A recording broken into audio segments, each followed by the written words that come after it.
Hello friends, welcome back to the channel.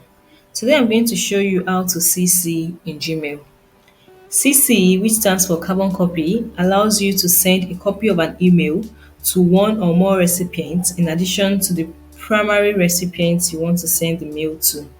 So guys, let's learn how to do this. Open your Gmail account, click on the compose button at the left hand side of the screen.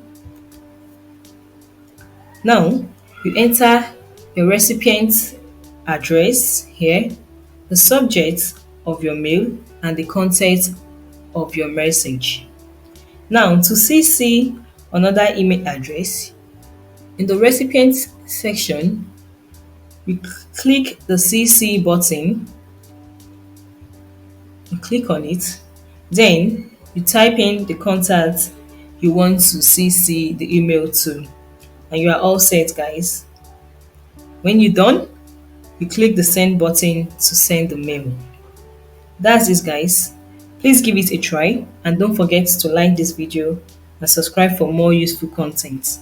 See you in the next video, guys. Bye.